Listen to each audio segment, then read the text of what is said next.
Hey, welcome to the what? Man, let's get into the next part of the show, man. Money.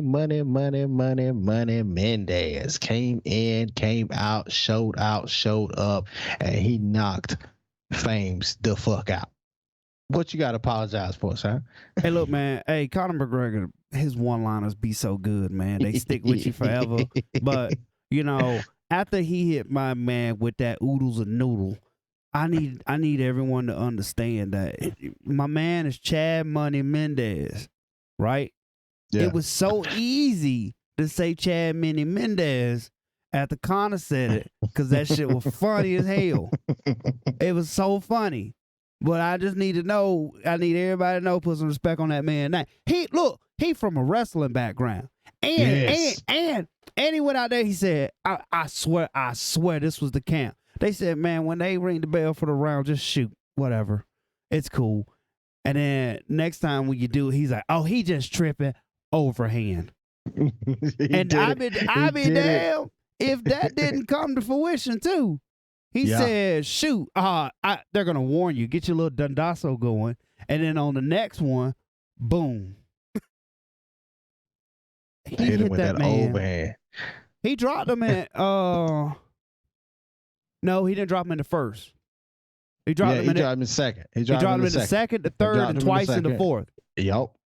Right? Yeah, the second, third, and twice in the fourth. So he is throwing laundry baskets at this man's face. He was throwing the whole kitchen sink at his face. Seriously. And then in the second knockdown, they had the camera perfectly. He looked down at his hand. He said, he kind of shook it a little bit. I said, damn, he broke his hand. He was like, broke or not, we throwing it. Let's go. And is this the best UFC to BKFC debut yet? I think so though. I think Chad Money Mendes came out and he showed up and showed out.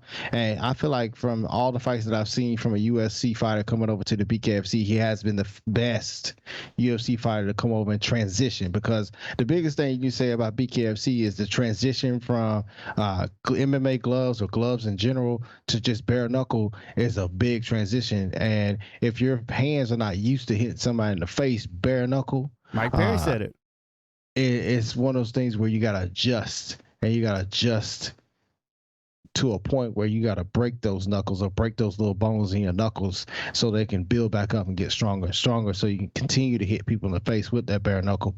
But for the most part, I feel like Chad Mendes came in, he performed to a point where it's like, oh, I can see him doing some things in the BKFC. Now, Mike Perry might be a different story, but I feel like Chad Mendes, especially with his background, this is stand up and bang kind of deal right here. This is not one of those things where you can take somebody to the ground and use some of that ground and pound or use some of your wrestling backgrounds to get somebody in a position where you can also hit them in the face. This is just a mano, man against man. I'm gonna stand up, I'm gonna hit you in the face, and I'm gonna try not to let you hit me in the face. This showed me a lot for Mendes. Seriously, showed me a whole lot, because Fames is a damn boxer. Yeah, he's a boxer, and he came out and he fought the first round. No, I'm sorry. He fought the whole fight in a different stance. And what confused me about this whole thing, because at first when he came out and Chad was kind of whiffing a little bit, and I went, I don't know how long this is going to last. And they said, we did a southpaw stance just to confuse him. That's it. That's all. That's the only reason, just to confuse him a little bit, because my man, He's got over 20 fights in MMA. Yeah. And we just gonna confuse him with a southpaw stance.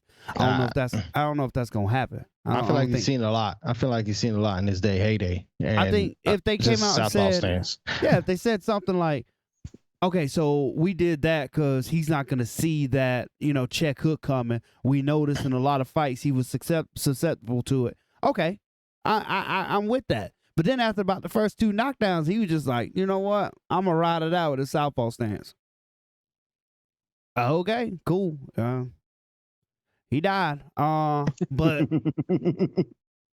all in all, where does Chad Mendes go from here? You heard you heard the main event after announcement? Yeah. He said it was Chad, right? He told Chad to hold on.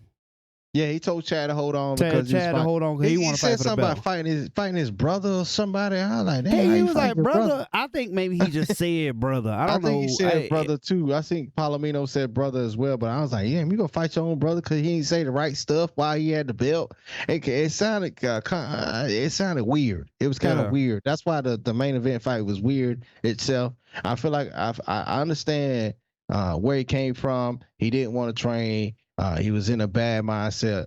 His mental health was not where it needed to be at. He needs some inspiration. Got the inspiration, came in, got the dub. I understand all that. I feel him from that point of view, and I like the fact that he used that motivation to come in and be just as good, or if not better, than he was in the past. But for the most part, that main event fight was a dud. And then you see both faces. No one really came out with a blemish on their face. Maybe a cut over the eye. That was about it. But for the most part, technical fight. It wasn't as good as that Mike Perry fight, and we're gonna get into that. We're gonna get into just a second. We're gonna get into that just a second. You got anything else you want to say about Money Mendes, man? I feel like he got a couple fights before he gets to the championship. Coming from the UFC, I feel like they can make some money off of him if they put him up against two more talents that are even or just below his talent level. I feel like they can make some money in the BKFC. Pretty much promote him in a way where it's just like push him up so that BKFC can go up as well. So I feel like he got a couple fights before he gets that title fight. And if he can win the title, man, that's a big name on BKFC side. And that card last night was a big card for them. They had a sellout and this, that, and the other. So I feel like if they do the right thing, and make it $600,000 a fight. Exactly. They let's get in.